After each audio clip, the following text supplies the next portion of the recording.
كلهم هو الحبيب الذي ترجى شفاعته لكل هول من الأهوال مقتحم مولاي صل وسلم دائما أبدا على حبيبك خير الخلق كلهم يا ربي بالمصطفى بلغ مقاصدنا واغفر لنا ما مضى يا واسع الكرم مولاي صل وسلم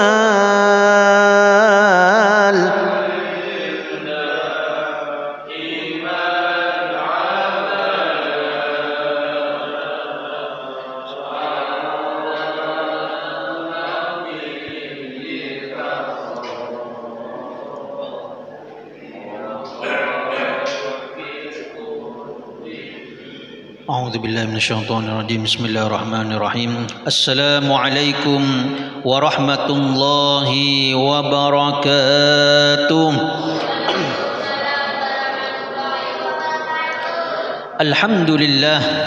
الحمد لله على نعمة الإيمان والإسلام والتوفيق والهداية والمعونة من رب البرية جعلنا الله وإياكم ممن يزاد بتلك النعم حسيا كان أو معنويا ظاهرا أو باطنا وجعلنا الله وإياكم من عباده الشاكرين حيث يدخلهم الله أجمعين في جنة النعيم مع سيد الصابرين والشاكرين سبحانك لا علم لنا إلا ما علمتنا إنك أنت العليم الحكيم رب اشرح لي صدري ويسر لي أمري واحلل عقدة من لساني يفقه قولي وسدد لساني واهد قلبي بحق سيدنا محمد دستوركم يا أهل الدرك ويا أهل الباطن ويا أهل النوبة وأهل الحل والعقد رب اشرح لي صدري ويسر لي أمري ونور قلبي بالعلم اللدني والكسب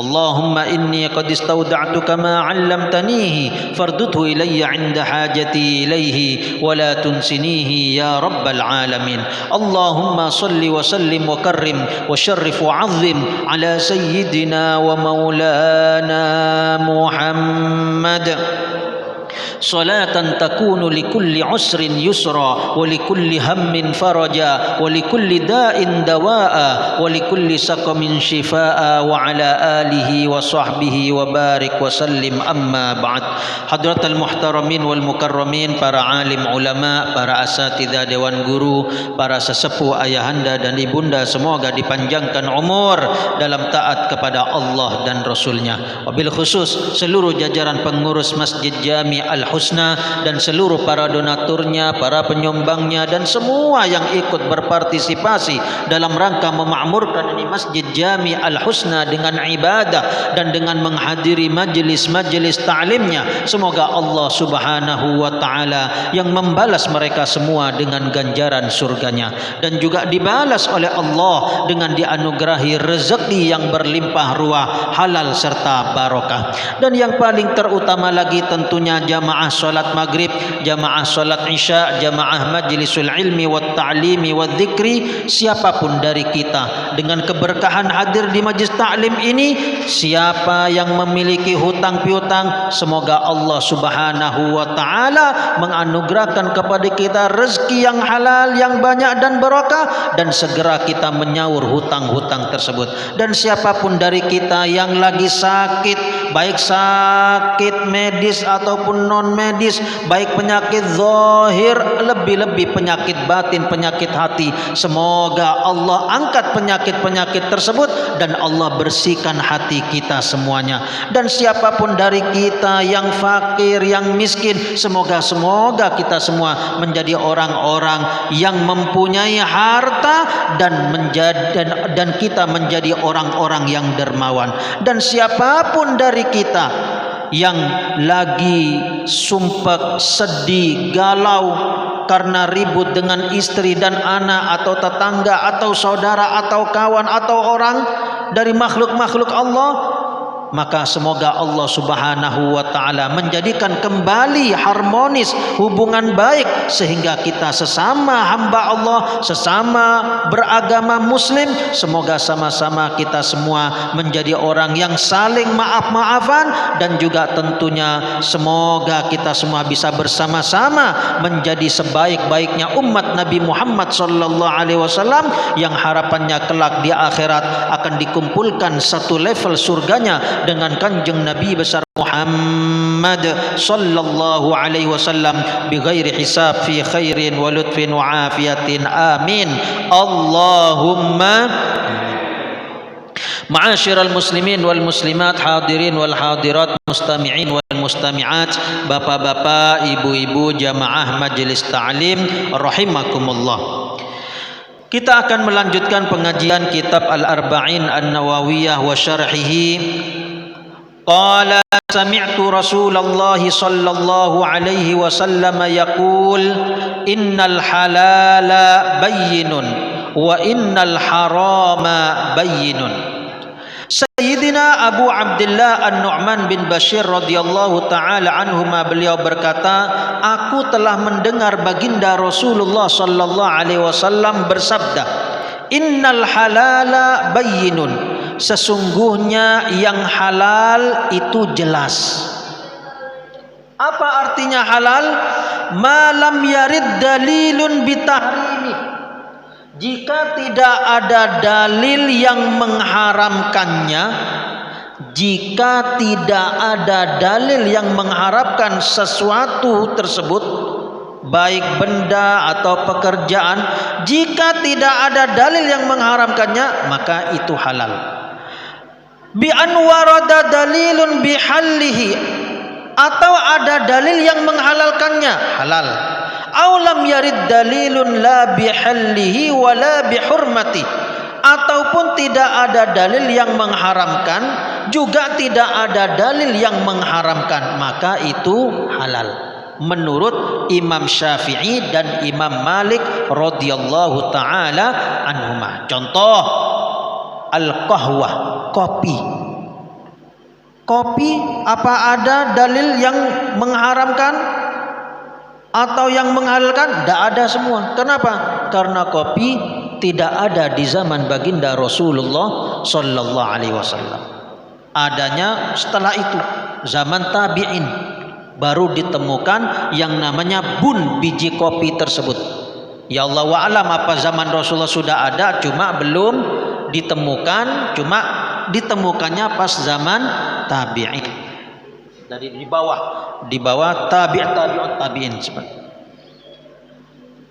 Kemudian wa innal harama bayyinun, sesungguhnya yang haram pun juga jelas. Yang halal jelas, yang haram pun juga jelas. Fahuwa ma nassallahu aw rasuluhu aw ajma'al muslimuna ala tahrimi, jika Allah dan Rasulnya sallallahu alaihi wasallam mengharamkannya, atau umat Islam sepakat menyatakan keharamannya, maka sesuatu itu haram. Seperti khamar bir, zina, mencuri, berbohong, itu semua sudah jelas karena Allah dan Rasulnya mengharamkan, dan juga para ulama Islam juga mengharamkannya. Thumma inna man asyari' minhu imma limafsadatin fihi zahirah. Sesungguhnya syariat Islam di dalam melarang perbuatan-perbuatan tersebut itu ada manfaatnya, bahayanya itu ada dari segi zahirah, nampak, atau au khafiyah, atau samar-samar bahayanya. Contoh yang nampak seperti kal musakkarat, seperti hal-hal yang memabukkan. Ini mafsadahnya, bahayanya, kerusakannya jelas nampak. Bukan hanya orang yang mabuk, yang minum bir, bukan hanya orang yang narkoba, tapi itu nanti akan merambat bukan hanya dirinya tapi ke orang lain. Ini berarti syariat melarang mabuk-mabukan, narkoba, pil-pil setan tersebut tak lain dan tak bukan karena nampaknya bahayanya itu, nampaknya itu zahirah, jelas bisa kelihatan. Bukan hanya yang mabuk tapi juga orang yang di sekitarnya bisa kena dampak, kena bahaya, bahkan binasa gara-gara orang yang mabuk tersebut. Asal usulnya apa? Karena meminum sesuatu yang diharamkan Allah dan Rasulnya serta para ulama. Kita lihat sudah berapa kejadian karena mabuk-mabukan, kena singgung sedikit, akhirnya marah, emosi. Sama-sama marah, akhirnya keluarlah belati, pisau yang diselipkan di mana, akhirnya terjadilah pertengkaran, percekcokan, perkelahian, dan saling bunuh-bunuhan. Dan akhirnya ada yang mati, ada yang terluka. Bahayanya nampak. Bahkan yang kita semua mungkin pernah mendengar di pondok pesantren, yang kisah tentang Syekh Barseso zaman Bani Israel. Syekh Barseso, dia ini punya santri banyak. Santrinya yang 60 atau 70 orang, saking hebatnya bisa terbang di atas udara. Wah, ini bukan pesawat lagi, manusia yang terbang. Jadi zaman dulu sudah ada, apalagi zaman sekarang ya ada juga. Para aulia Allah, wali songo kan, dan lain sebagainya. Wali-wali Allah kalau pengen mereka menginginkan bisa dikeluarkan karamahnya, bisa terbang. Tapi itu semua atas izin Allah, atas kehendak Allah. Ya termasuk orang jahat pun ya ada juga. Orang yang bermaksiat pun juga ada. Jadi bukan berarti kalau orang terbang berarti dia wali, tidak. Ada juga hatta orang kafir terbang ya ada, tapi dia menggunakan setan, jin dan lain sebagainya. Nah, jadi di zaman Syekh Barseso ini beliau itu luar biasa. Santri-santrinya yang 60 atau 70 orang itu sampai bisa terbang. Hebat, zikirnya, wiridannya, amal ibadahnya luar biasa. Sampai-sampai beliau keluar dari musola paling akhir, karena banyak zikirnya. Cuma Allah ingin menguji ini Syekh Barseso bagaimana. Makanya kita itu walaupun bagaimanapun ibadah kita, amal soleh kita, sedekah kita, haji kita, baiknya kita tidak boleh ujub, sum'ah, bangga diri dengan ibadah.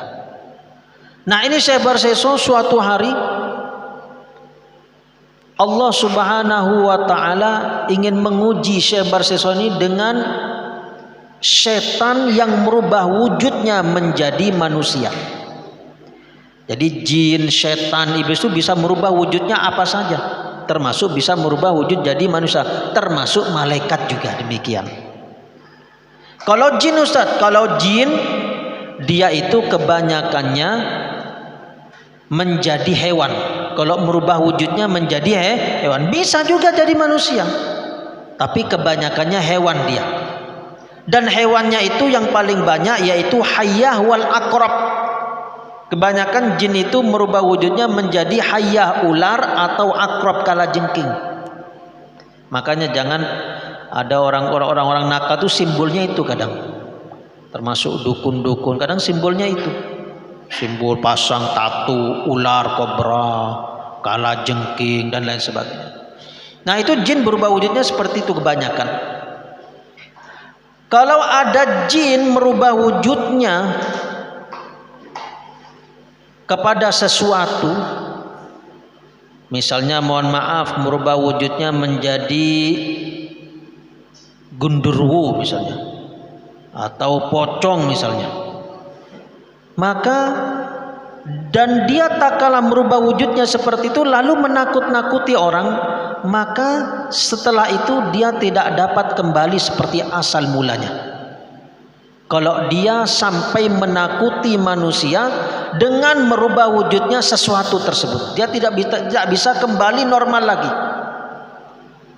Itu menurut ulama seperti itu.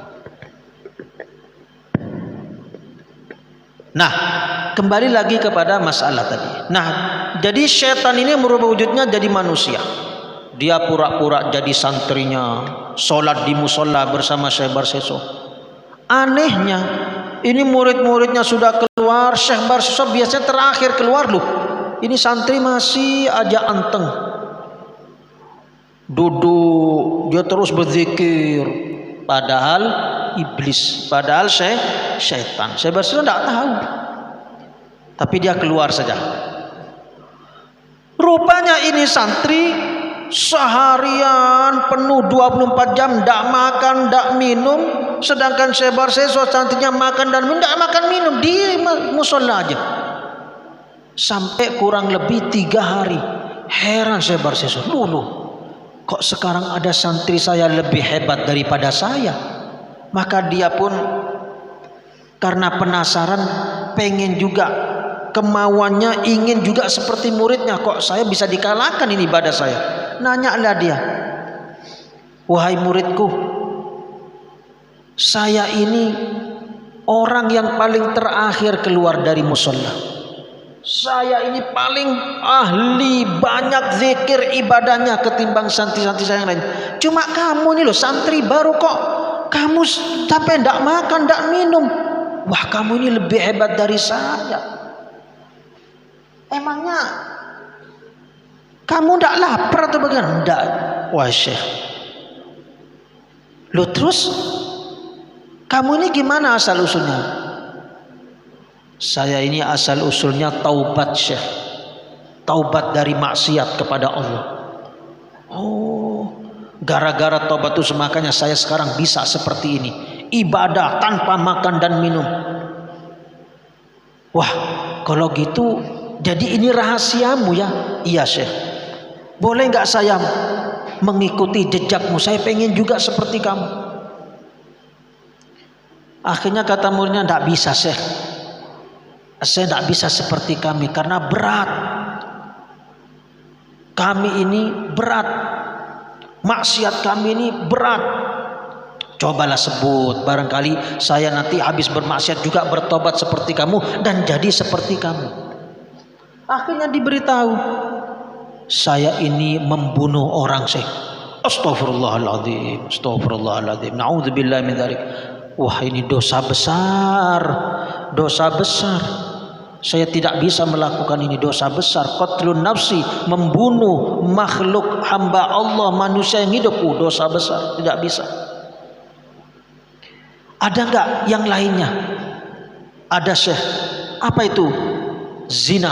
Astaghfirullahaladzim, ini dosa besar juga. Saya tidak bisa melakukan, tidak bisa. Itu dosa besar juga. Ada enggak yang lain? Saya bisa melakukan maksiat tersebut dan saya langsung tobat. Ini yang terakhir wahai Syekh. Apa itu? Syurbul khamri, minum khamr. Saya langsung berpikir, minum khamr. Sepertinya saya bisa melakukannya. Tentu dengan sembunyi-sembunyi. Kalau bunuh orang, wah bisa ketahuan.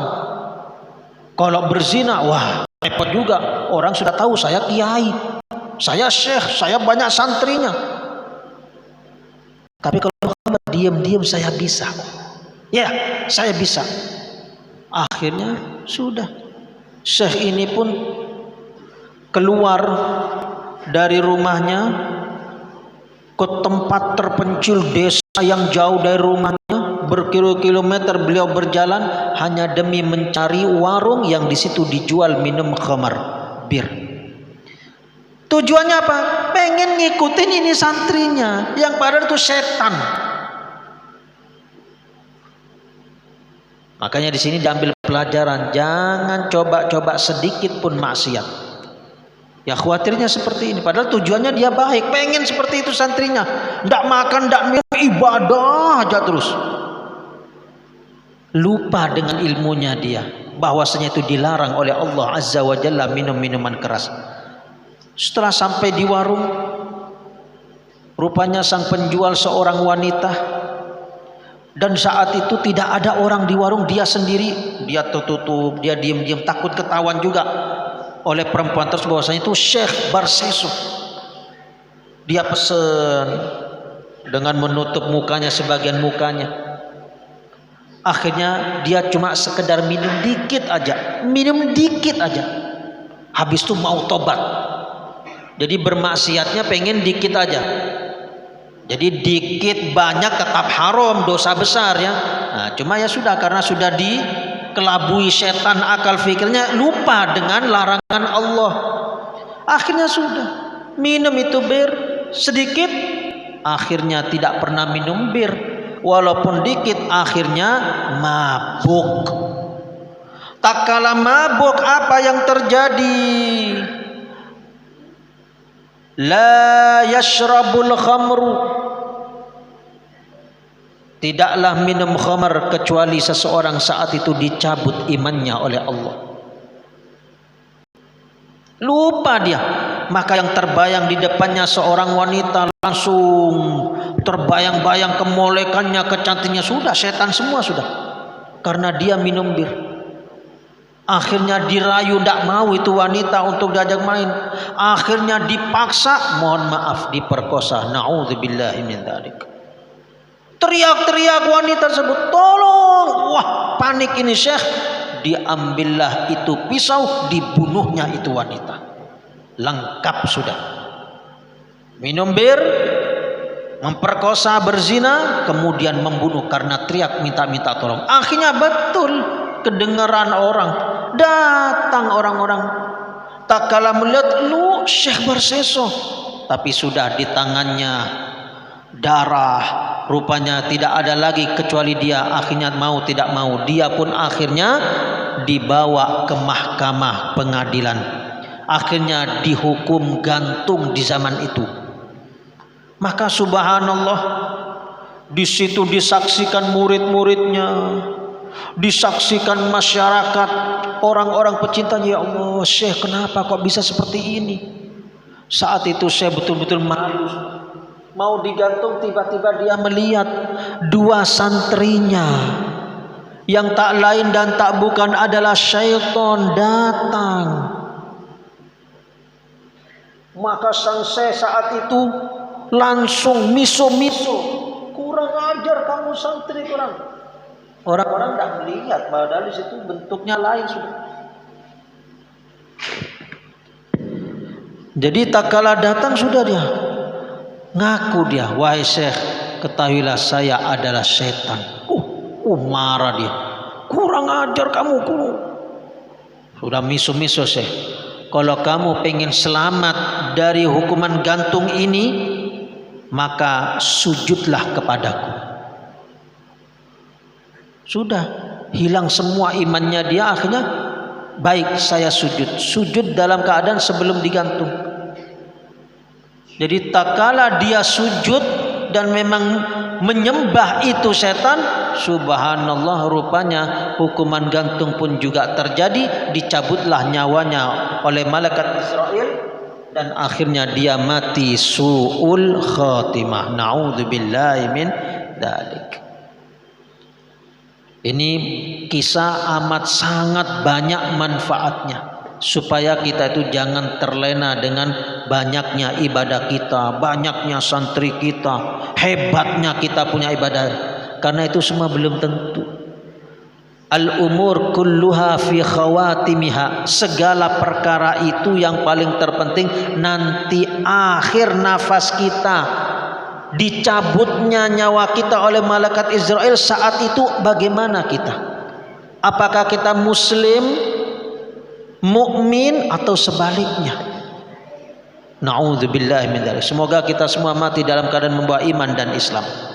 Dan itulah kesuksesan yang sebenarnya tak kala kita mati membawa iman dan Islam. Jadi gara-gara khamr. Nah, inilah kenapa dilarang khamr, minum minuman keras, karena bahayanya, dampak negatifnya itu jelas kelihatan. Dan sudah banyak terjadi. Orang pengen mencuri itu kadang mabuk dulu dia. Karena kalau belum mabuk itu mau mencuri itu takut-takut juga kadang. Tapi kalau sudah mabuk, jadi berani itu. Yang bawa congkelan, yang bawa, jadi berani dia. Jadi minum bir dulu kadang. Termasuk mohon maaf bis-bis dari Jawa Timur menuju Jakarta. Sampai kalau naik bis malam, dahsyatnya. Itu kadang balap-balapan itu. Sama-sama bis. Tidak ada yang ditakutin, bawa umat ini, bawa makhluk nyawa berapa orang ini, 50 lebih. Tapi tidak takut dia, tabrak mati. Sampean tahu, itu sebelumnya kadang sopir bis itu minum bir. Ya sudah dibarengi setan jadi berani. Na'udzubillahi min dzalik. Sebagian seperti itu. Jadi itu kenapa syariat Islam melarang minum minuman bir, karena mafsadahnya zahirah, kerusakannya itu nampak jelas, bukan hanya dirinya tapi juga orang lain. Ada juga syariat Islam melarang maksiat itu karena bahayanya khafiyah, samar-samar, tidak nampak kepada orang lain, enggak. Seperti apa? Kazina. Seperti zina. Zina apa membahayakan orang yang di samping tetangganya? Ya enggak. Malah orang zina ini ya, mohon maaf, asik aja, enjoy. Sama-sama senang. Yang perempuan dapat duit, yang laki bebas. Sudah melampiaskan nafsu syahwatnya, sama-sama senang. Tapi dampak bahaya keluar? Enggak. Dia bahayanya samar-samar. Nah, cuma walaupun sekarang sudah sebagian dinampakkan oleh Allah, seperti waktu itu apa namanya, penyakit AIDS, karena gonta-ganti pasangan. Na'udzubillah min dzalik. Itu salah satu yang sudah nampak. Tapi tentunya yang lebih berbahaya itu nanti di akhirat, itu yang paling berbahaya.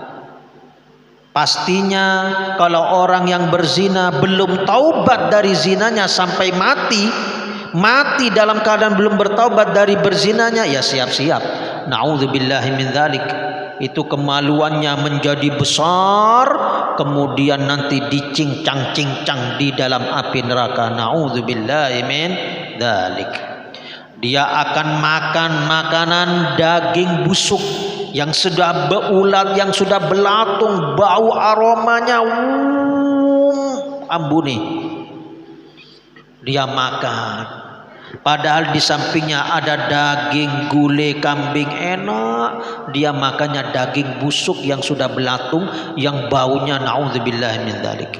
Itulah orang-orang yang berzina, disiksa seperti itu. Na'udzubillah.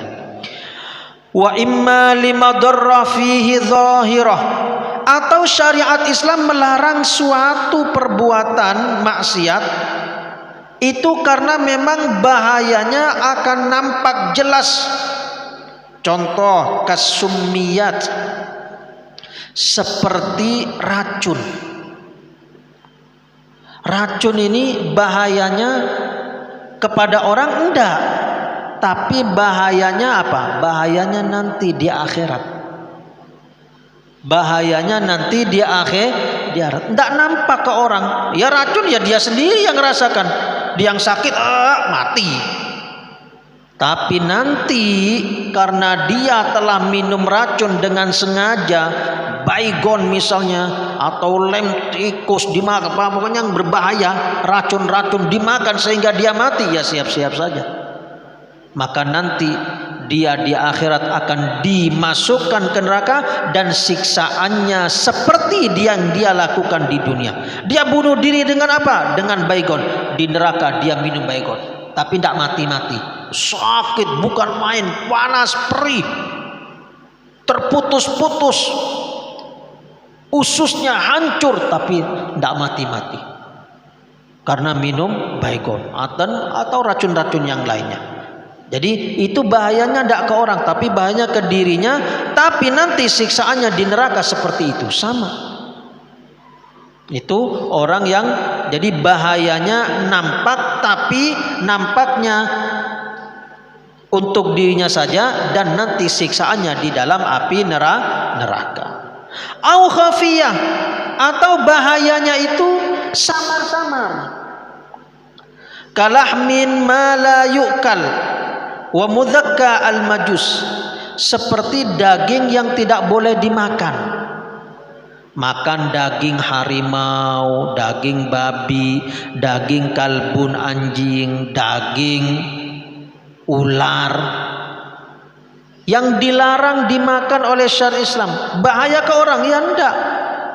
Ke dirinya bisa jadi mungkin tidak bahaya, bisa jadi ya bahaya. Tapi yang paling terpenting nanti di akhiratnya itu, gara-gara makan babi siap-siap sampean. Ini baru-barusan ini heboh. Itu di mana? Surabaya atau di mana? Pokoknya di Jawa lah intinya. Warung jelas-jelasan jual daging babi, padahal banyak orang Islam. Nah, ini kacau nih, sudah tidak nanggung, berani terang-terangan. Jadi seperti orang-orang jual yang di pinggir jalan itu, namanya apa itu, lalapan seperti itu. Nah, ini lalapannya lain, bukan ayam, bebek, ikan nila, ikan lele, babi. Na'udzubillah min dzalik. Ini tidak boleh dimakan dagingnya, haram, sudah jelas dalam disebutkan di dalam syariat Islam. Atau makan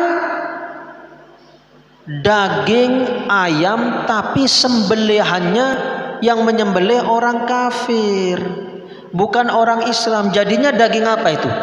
Jadi bangkai. Jadi kalau orang kafir yang nyembelih, walaupun dia baca bismillahirrahmanirrahim, tidak dianggap itu. Maka itu tetap dianggap bangkai. Hewan itu dianggap halal apabila yang menyembelih orang Islam. Walaupun tidak baca bismillah, tetap halal. Karena bismillah hukumnya sunnah, bukan wajib. Tapi kalau orang Islam yang nyembelih halal. Tapi kalau ada orang kafir walaupun baca bismillahirrahmanirrahim, tetap hukum dagingnya haram, jadi bangkai. Dipotong sembelih lehernya, Ustaz. Iya, kamu makan bahaya, mungkin sehat dagingnya. Kenapa? Karena potongannya secara islami. Tetapi nanti bahayanya di mana? Bahayanya mungkin di dunia tidak. Mungkin bervitamin karena sembelihannya benar di leher. Tapi karena yang menyembelih orang kafir bukan orang Islam, maka nanti siap-siap di dalam api neraka. Na'udzubillah tsumma na'udzubillahi min dzalik. Wa imma li khalalin fi tahsilihi, atau di dalam memperoleh barang tersebut ada kecacatan, di dalam memperolehnya. Kal ma'khud bil ghasab, seperti diambil dengan cara gosok. Tahu gosok? Ada orang mau masuk ke masjid tapi belum berwudu, mau ke toilet dulu, lalu dia pakai sandal. Sandalnya orang, karena sandalnya dari kulit, dia tidak mau kena air. Di situ ada sandal jamaah pakai sandal jepit, dia pakai saja tanpa izin. Itu namanya gosok. Setelah dia pakai dari kamar mandi, setelah wudu, dia balikin lagi ke tempat asalnya. Karena tanpa izin ini namanya gosok, hukumnya haram, berdosa. Sampai dia minta maaf kepada pemilik itu sandal, minta ridhonya, minta maafnya. Awis sarikoh, atau mencuri. Wah, ini lebih besar lagi, dosanya lebih besar lagi. Kalau mencuri memang diambil untuk menjadi hak milik. Datang ke masjid pakai sandal jepit, pulang bawa sandal kulit. Nah ini nih kacau deh ini. Ini mau ke masjid sholat tapi juga pengen maling sandal kulit. Nah, naudzubillah min dzalik. Maka seperti ini adalah maksiat, berdosa yang hendaknya harus kita jauhi. Kemudian masalah al-aqdul fasid, akad yang fasid, akad yang rusak di dalam jual beli. Nah, ini sudah tersebar zaman sekarang. Di mana-mana orang beli, kadang udah tinggal bayar diem-dieman kadang, apalagi kayak di mall atau di tempat-tempat yang di situ ada kasir, tidak ada ngomong-ngomong aja, lihat uangnya, tidak ada ngomongan saya beli ini beras seharga 100.000 misalnya, tidak ada ngomong-ngomongan seperti itu.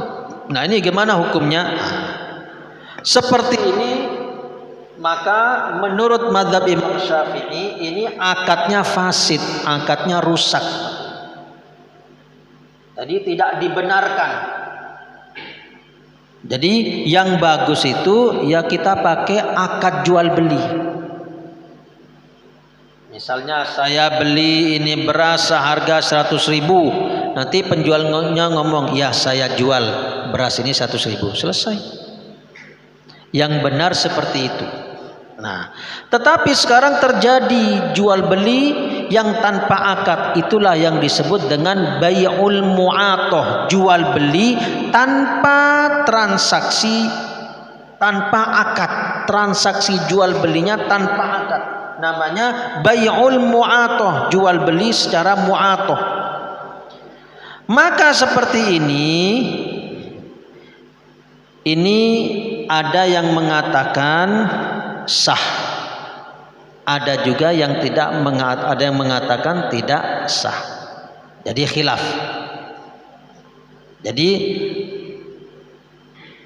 sebagian ulama mengatakan waqila fil muhaqqarat faqat, di dalam hal-hal yang remeh.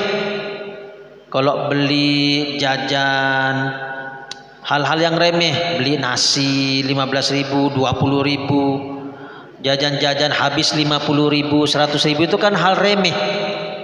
Itu katanya sah walaupun tanpa transaksi jual beli. Maksudnya tanpa akad jual beli. Sudah kasih berapa ini, selesai. Tidak ngomong-ngomongan, sah. Karena itu hal yang sepilih. Tapi kalau hal itu hal yang besar, jual beli sepeda motor harga 12 juta. Ini yang hendaknya kita pakai akad. Jangan sampai tidak pakai akad. Usahakan pakai akad. Saya beli sepeda motor ini dengan harga 12 juta. Ya, saya jual sepeda motor ini dengan harga 12 juta. Selesai. Kasih uangnya, dia kasih sepeda motornya. Nah, tapi hendaknya yang kecil pun juga kalau bisa seperti itu. Minimal saya beli, saya jual. Selesai gitu. Kadang orangnya tidak ngerti, Ustaz. Saya ke Maksi, Ustaz, tuh sudah beli macam-macam rinso, sabun, jajan, minuman. Habis itu saya beli. Orangnya diam aja, senyum. Ya tidak apa-apa. Yang penting kita sudah menggunakan saya beli. Masalah dia sudah. Ya kalau sampean berani ngomong, Mbak ngomong saya jual, Mbak, ya bagus itu. Saya pernah. Cuma waktu itu masalah HP. Nah kalau HP ini kan agak mahal memang. Main jutaan itu. Saya beli waktu itu di atas 4 juta kalau salah itu. Nah, saya langsung ngomong dulu. Nanti saya ajari dulu mbaknya. Nanti transaksi jual beli. Nanti saya kalau sudah ngomong saya beli HP ini seharga 4.600.000. Sampean bilang ya, saya jual HP ini seharga ini. Oke Mbak ya, paham Mbak ya? Oh gitu. Oh baru tahu katanya. Oh ya bagus, tidak apa-apa. Saya langsung akad karena ini juga harganya mahal. Nah, cuma kalau seperti hal-hal yang sepele, ada pendapat dari ulama mengesahkan seperti itu walaupun tanpa akad jual beli. Jelas ya. Jadi kalau hal-hal yang besar usahakan pakai akad. Bahkan yang kecil pun kalau bisa pakai akad. Minimal ya saya jual. Itu termasuk Guru Zaini bin Abdul Ghani Martapura Banjarmasin, itu yang termasuk menyuruh masyarakat Kalimantan Selatan untuk tak kala transaksi jual beli, ulun jual, ulun beli. Itu beliau yang termasuk menyuruh masyarakatnya seperti itu. Walaupun hal yang sepele, beli nasi kuning, ya biar kalau dia tidak paham, saya beli. Dia ngomong, diam aja misalnya dia, tidak apa-apa. Yang penting kita ngamalin ilmu. Wa nuqila 'anil Ghazali annal harama kullahu khabithun. Dinukil dari Imam Al-Ghazali, sesungguhnya semua yang haram itu keji. Walakin ba'du akhbath min ba'd. Tetapi sebagian yang haram itu lebih keji dari yang sebagian yang lainnya. Falaisal ma'khudh bil mu'ata kal ma'khudh bil ghasab. Orang yang jual beli tanpa adanya akad jual beli itu beda, itu keji menurut sebagian ulama. Menurut sebagian ulama kan sah. Kita ngikutin pendapat ulama Syafi'iyah yang mengatakan itu tidak baik seperti itu. Kalau tidak ada akad, tidak dibenarkan. Nah, kita ngikutin pendapat itu misalnya. Ada orang jual beli dengan cara mu'ato tanpa akad. Yang ngasih uang, yang ngasih barang gitu aja. Tanpa adanya saya beli, saya jual. Maka beda hukumnya dengan itu perbuatan keji, haram menurut sebagian ulama ya, tanpa akad. Nah ini sebagaimana yang dikatakan hukumnya haram, maka gosop itu lebih keji daripada jual beli tanpa akad. Kenapa? Karena gosop jelas haramnya. Kalau mu'ato jual beli tanpa akad itu masih diperselisihkan oleh para ulama. Bahkan kalau dalam mazhab Imam Maliki dan Imam Hanafi, segala bentuk jual beli yang itu dianggap oleh masyarakat umat Islam itu dianggap jual beli, maka walaupun di hal yang sepele ataupun masalah yang besar, jual beli yang besar, sepeda motor, mobil, itu dianggap jual beli, maka itu sah. Nah itu ringan lagi tuh. Tapi menurut mazhab Imam Maliki dan mazhab Imam Hanafi. Jadi intinya semua yang haram itu keji, tetapi sebagiannya ada yang lebih keji. Orang yang gosop itu perbuatan keji, tapi orang yang mencuri itu lebih keji lagi. Gosop masih dikembalikan, pinjam sandal tanpa izin dikembalikan lagi. Kalau mencuri, dia pakai sandalnya dibawa pulang, memang ingin dijadikan hak milik, wah itu lebih parah lagi. Jadi bertingkat-tingkat, keharaman itu bertingkat-tingkat. Semoga Allah Subhanahu wa taala menjadikan kita semua orang-orang yang menjauhi segala maksiat, larangan-larangan Allah Subhanahu wa taala, dan kita senantiasa mentaati perintah-perintah Allah dan Rasulnya sallallahu alaihi wasallam, sehingga kita semua diangkat derajatnya menjadi hamba-hambanya yang bertakwa, yang kelak akan dikumpulkan di dalam surga firdausnya dengan pemimpin kita semua, pemimpin seluruh orang yang bertakwa. Beliaulah junjungan Nabi besar Muhammad sallallahu alaihi wasallam bi ghairi hisab fi khairin wa lutfin wa afiyah. Dan saya mohon maaf, semoga bermanfaat buat kita semua. Ihdinas siratal mustaqim. Thumma assalamu alaikum warahmatullahi wabarakatuh. Subhanakallahumma bihamdika asyhadu an la ilaha illa anta astaghfiruka wa atubu ilaik.